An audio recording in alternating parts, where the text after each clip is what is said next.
Hi guys, welcome back to my channel.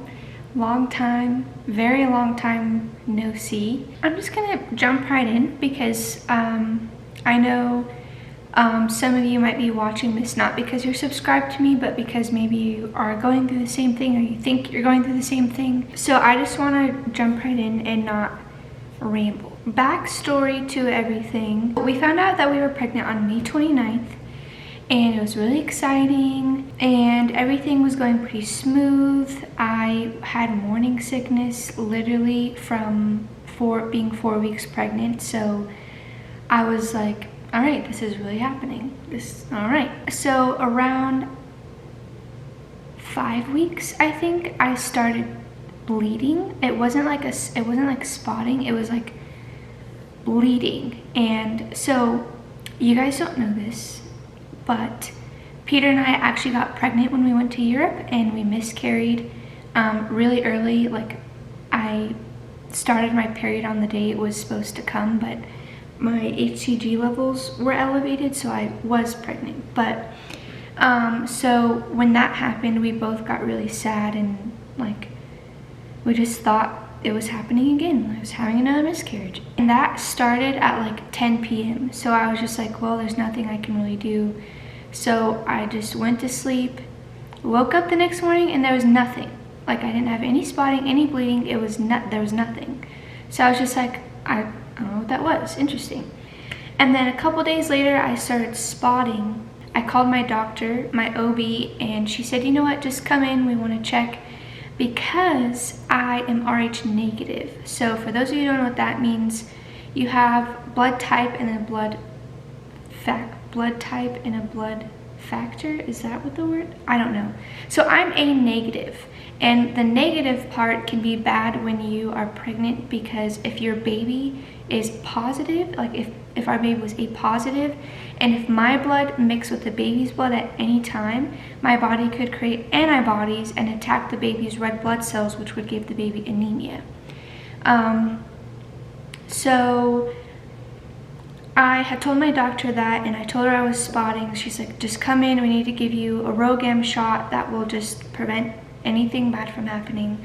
So I went in and she did an ultrasound. She didn't see anything, but I was still only I was like 5 weeks, 3 days pregnant or something at that time. She's like, I'm not really worried that we can't see anything. Sometimes you just can't see anything at this point, but we'll take your HCG levels. You'll come back in 2 days and we'll just see what's going on. So on June 10th, my HCG levels were at 802. And I was like, all right, that's like a decent amount. It was on the lower side, but your numbers can be anywhere from 44 to like 200,000. So it's such a wide range. So I was like, I'm in the range, I'm not gonna worry. And then 2 days later I went and they had dropped down to 646. So I knew I was having a miscarriage. And my doctor was really concerned at how slow they were going down. And so she was like, I'm really concerned about an ectopic pregnancy. So if you have any pains at all, you need to come into the doctor, or if it's after hours, you need to go to the emergency room. I didn't really have any cramps or any bleed, like I still wasn't even bleeding. So I was just like, man, this sucks, like nothing's happening, but whatever. And then I started to get this really bad pain on my right side, but here's the doozy. My last miscarriage, my doctor was awful. The worst experience I've had with a doctor in my entire life. I can't even begin to tell you, just like, it was bad. So anyways, first of all, I knew I was Rh negative from that doctor because I had my blood type taken then, and he didn't even mention to me about like, hey, for your next pregnancy, you're Rh negative, so make sure you mention that. And when I had the miscarriage, I was supposed to get the RhoGAM shot because it's not like your body creates new antibodies for each pregnancy. It's like if your body has antibodies, it affects every pregnancy.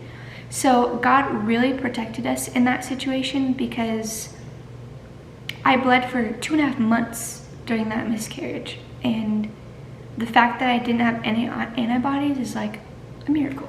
So that's a little bunny trail. With that pregnancy, my like, me and my doctor are both kind of thinking that that one was also an ectopic because I had the same exact pain on my right side that I had this time. And I went into the emergency room and they did an ultrasound, they did everything, and they told me I was constipated. They're like, no, everything looks fine. Maybe you're just a little constipated. And I was just like, okay.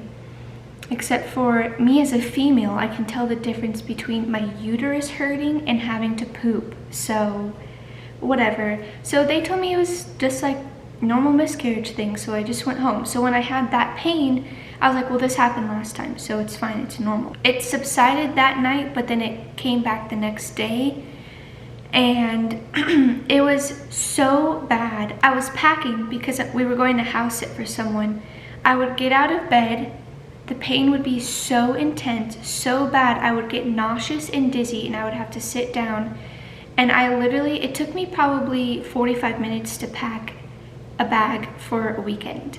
And then I drove to the house we were house sitting at.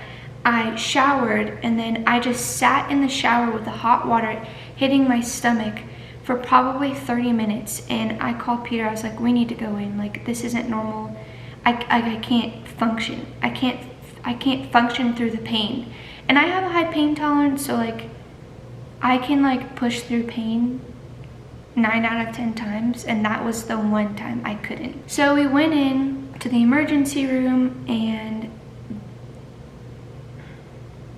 this whole situation was just like insane. First experience there. So they take us literally all the way to the back corner of the emergency room. We take all these twists and turns. We end up in the very back corner of the emergency room department. And so picture a corner like this, okay? So my room is in the corner, and then right here, there's this guy who's yelling, he's just screaming, he's like, F you! And he's just like screaming, yelling, angry. And I was just like, okay. But I was in so much pain, I honestly did not care about that guy.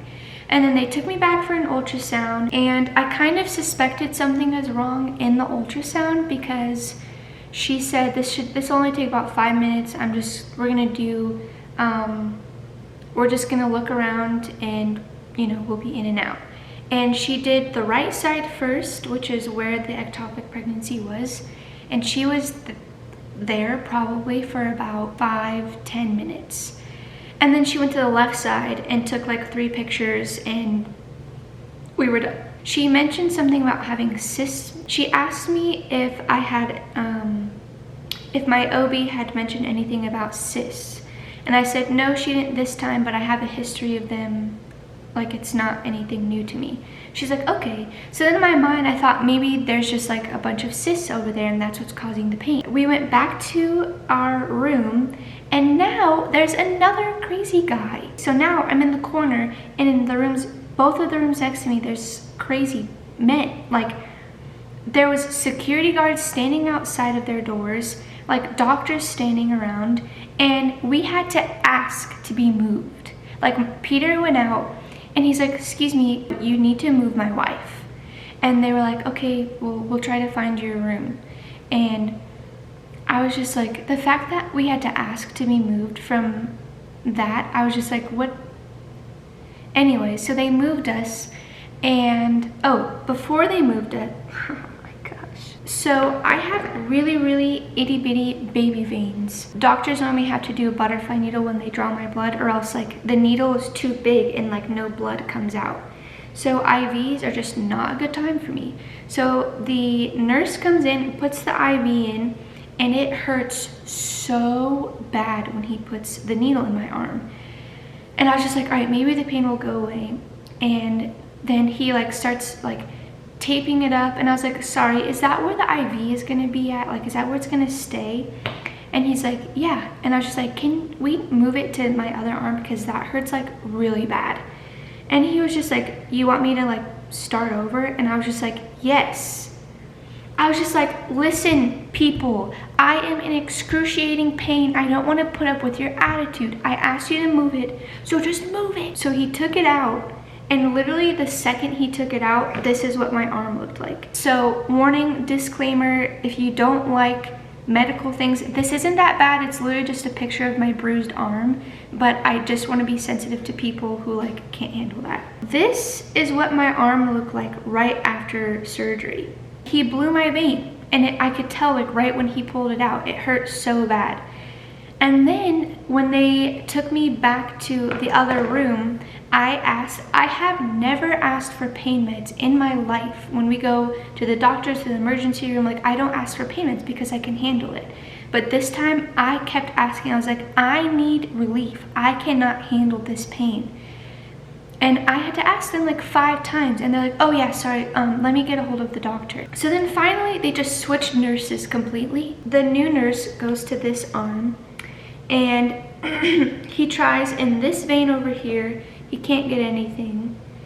Then he tries in this vein over here and he can't get anything. So then he's like, all right, I'm not gonna keep poking you. I'm gonna go get the ultrasound and I'm gonna just do it that way. So he pulls in this giant ultrasound machine, gets the probe on my arm. It's actually kind of cool to see. He like explained it to us. Anyways, he got the IV in. It didn't hurt at all. It was the nicest thing. He gave me some pain meds. They gave me morphine, I think, and even the morphine, it brought my pain level down from a 10 to a 5, which I could handle, but it still hurt. We were relaxed in the new room. I had my morphine going. We were just waiting to hear about my blood results, about the labs they took when I first got to the emergency room and the ultrasound. So we were just chilling. I have the app on my phone, Patient Portal. So I get notified of the test results for like labs or anything the same time the doctor does. So when the labs came in from when I first got to the emergency room, they popped up on my phone. So I looked, and my HCG levels went from 516 up to 573. So when I saw that, I told Peter, I was like, it's an ectopic. Like, I don't have a doubt in my mind now. And so then we were both kind of worried, like, well, I was, you go in hoping for the best case scenario, hoping that you just wasted hundreds of dollars to go to the emergency room for nothing to happen. But when that showed up on my phone, I got worried. And then the emergency room doctor came in and she was like, your ultrasound has suspicious findings of an ectopic pregnancy and your HCG levels went up. And we're trying to get a hold of your OB to see what she wants to do, because here's the other doozy. So normally with an ectopic pregnancy, if you're a good candidate for it, they will give you Methotrexate, which is a chemo drug, and that will kind of clear things out, for lack of better words, so you don't have to get surgery. But I am extremely allergic to Methotrexate. I was on it for a while when the doctors were trying to figure out my health things, and it landed me in the hospital for 3 days because it attacked my lungs. So the emergency room doctor was like, I don't know if she's gonna wanna give it to you because of your previous experience with it. And so she's like, we're just trying to get a hold of her to see what she wants to do. 15 minutes later, my OB walks in the door. And I was just like, whoa, like the difference in my old doctor and my new doctor is like night and day. I am so grateful for my new doctor and just like the way she cared about me. It felt like I was her only patient that she had at the time, and she just put all of her like time and studies into my case, which is like, you don't get that with doctors, at least not here in Colorado Springs. I was not expecting her to come. So she walked in the door and she apologized. She's like, I'm so sorry you're going through this. She asked how I was feeling. She asked Peter how he was doing. Like, she didn't just like come in and start talking doctor. She like cared about us as people, which is like so refreshing. So anyways, she said, I'm really worried about you, and I went over your case with all of my colleagues because it's such a rare case, because you're allergic to Methotrexate. She's like, I recommend surgery, and I recommend that we do it now, because if you're fallopian tube bursts, then you could bleed out internally and die. And I was like, okay, that's intense. Or she said, if you choose not to get surgery, we're gonna keep you in the hospital and monitor you. And so I asked her, I was like, well, what's the deal with the surgery? Like, what would you have to do? She was like, I would just remove your whole tube. Because I wasn't super far along, there's no way to know if she would actually get all of the tissue from the pregnancy, and then like something bad could still happen. And she's like, I don't want to risk that. Removing your tube does not lower your risk of getting pregnant again. That was like a really scary moment, because I was just like, holy cow, like this is like literally 3 days ago we were excited about being pregnant and having a baby and like celebrating with our family, and now we're sitting in the emergency room crying our eyes out, like we have no idea what to do. And it was just a crazy moment. I was like, can we talk about this and like make a decision together? She's like, absolutely, I'll step out of the room, you guys talk about it. So we just like talked about it, and we decided that surgery was the best option, because I didn't want to risk my life, you know. And she also mentioned that the reason I had an ectopic was likely because there was scarring or something in there from who knows what, and if she didn't remove the tube, then this could just happen again. And so I was just like, she's saying that we can still get pregnant. She's saying that if we don't take this out, then something bad could still happen, or I could have another ectopic in the future, and I do not want to go through another miscarriage. So we just decided on the surgery. She came back in. She said, it's 4:30 right now. We're prepping the OR, and we're going to have you down there at 5:05. And I was like, holy crap. It's not like, I was expecting it to be like a couple of hours or something, but they were like, she was like serious. She's like, you need to get this surgery now. So we called a few people, told them like, hey, I'm going into surgery, be praying for us. They took me down in the bed and when I was going into surgery, they're like, okay, go ahead and give your husband a kiss. And then they told Peter, they're like, the surgery should only take 45 minutes. So we'll take you back to this waiting room and you can wait here and we'll come get you when she's out. Obviously, I was out. So when I woke up, I had no idea what had been going on. When I first woke up, they had me sitting in a weird position, and so like my back was like really, like, you know when you're sitting on an airplane seat and your back doesn't have any like cushion, so it's like tense and like it's just like sore? That's how I felt. So I kept like trying to adjust, but like it hurt really bad because I just was cut open. So I told the nurse, I was just like, I need to sit up or something. So then she sat me up and that didn't help. And then I was just like, my back hurts really bad. And so then she's like, okay, just roll over and we'll put a pillow under your back. And I was like, I'm sorry, you want me to roll over? Like, I don't know, for those of you who may have had the surgery or anyone who's had abdominal surgery, like you can't just roll over. Like it hurts like bad, like really bad. And so like I was like moving like really, really slow, and they were like, all right, you're almost, like they were like kind of like rushing. It was just one lady. She was like rushing me. And I was just like, what? Whatever. So the pillow helped, and I was really shaky also. So they gave me something for that to like, I don't know what that was from, but then they moved me from the, cause that's like the room where they take you right after surgery until you wake up from the anesthesia. And then they took me to the recovery room where I had the sweetest nurse. What happened when I was in surgery, they told Peter that my surgery would only take 45 minutes and they would call him when I was out. And he didn't get a phone call until 2 hours after my surgery. So like, I can't imagine what was going through his mind, but like if the roles were switched and they told me Peter was only gonna be in surgery for 45 minutes and it had been double that time and no one called me, I would be losing my mind thinking the worst thing possible. So my brother-in-law David came to the hospital to sit with him, and he was like, hey, I need to, I'm here to go sit with my brother, his wife's in surgery. And they were like, no one's allowed like to wait.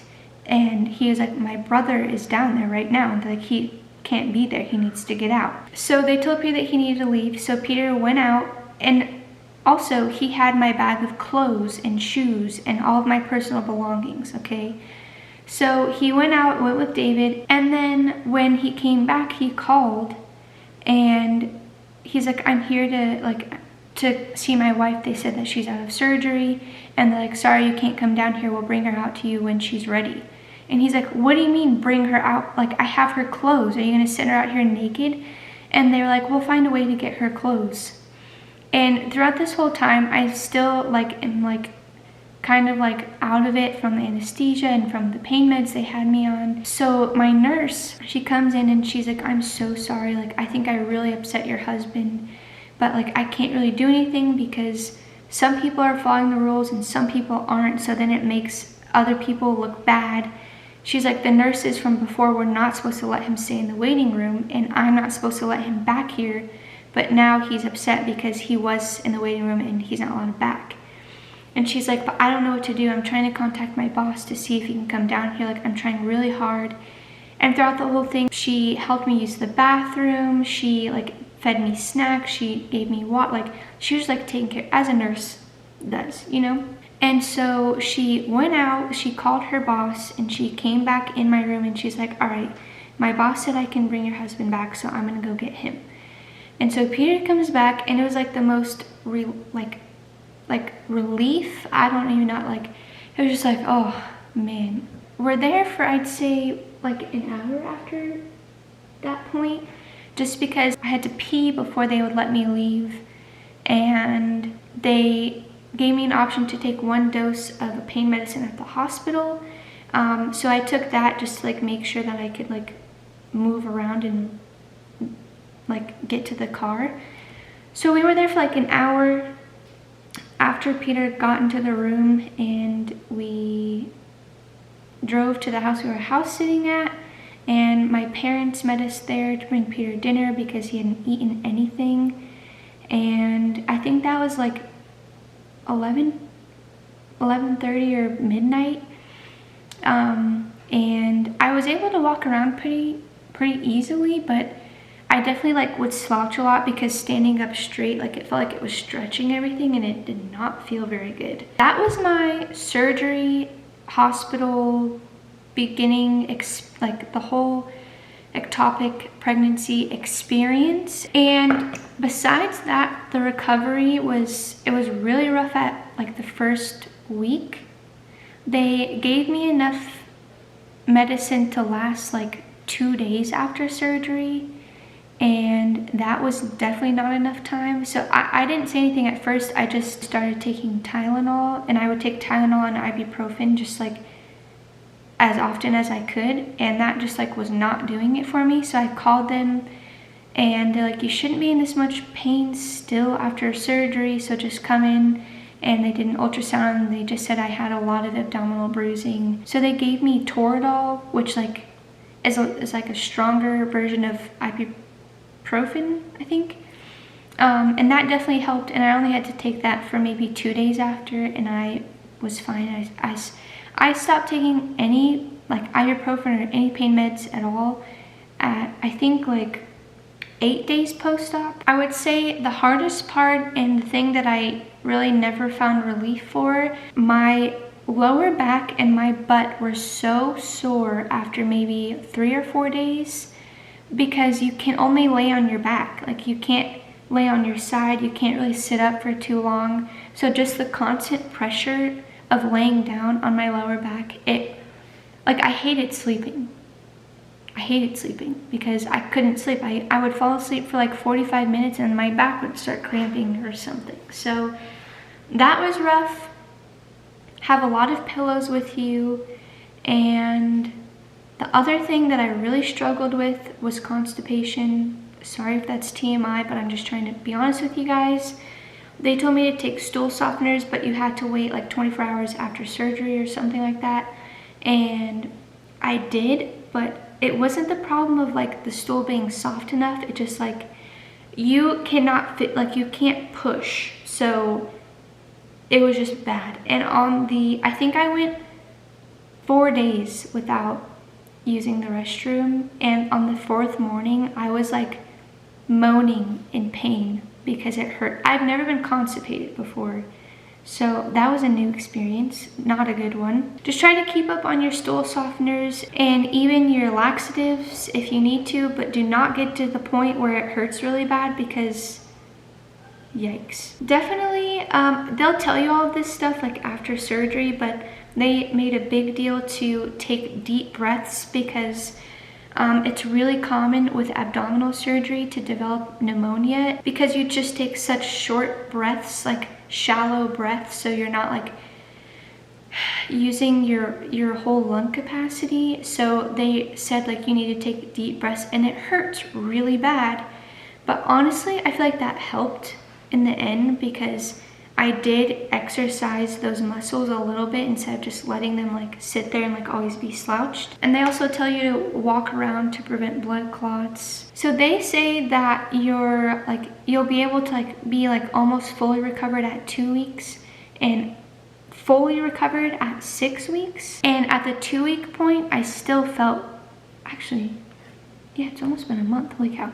At the 2-week point, I still felt pretty rough, and I did go back to work at 2 weeks, and halfway through the day, I was just like exhausted, and my pants were too tight, and it was just like not a good time. It literally was like an overnight thing. Like one night, I was just like miserable. I didn't think there was an end in sight. Like I was just like, this sucks.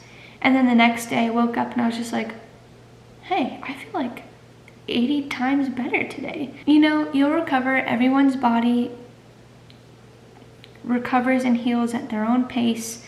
So just take it easy, and ultimately you know what's best. So just do what your body is telling you. Anyways, that's my story for you guys. I don't think I forgot anything. It was a really crazy experience, but God protected us throughout the whole thing. And with everything that like could have gone wrong, nothing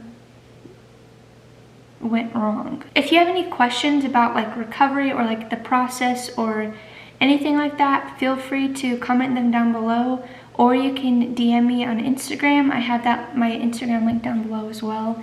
I'd be happy to help because I feel like there's not a lot of resources out or like information about ectopic pregnancies. I searched on YouTube and there's 2 videos of actual people telling their stories. Other than that, it's like doctors talking about it. Like there's not a lot of like, this is my story, this is what I went through. There are times where I just felt like just like typing out a long message of everything that I went through and just like sending it to someone, and I feel like that made me feel a lot better. So if that's what you need to do, I'll be that person for you. Any way I can help, let me know. And thank you guys again for being patient with me during this long break. A lot of stuff has happened, and I'm gonna make a life update video eventually. But I want to get kind of back into just making my normal videos just to get some kind of like normalcy back in life, just because everything's like crazy. Thank you guys for watching this video. I hope you guys enjoyed it. I'll see you guys when I see you.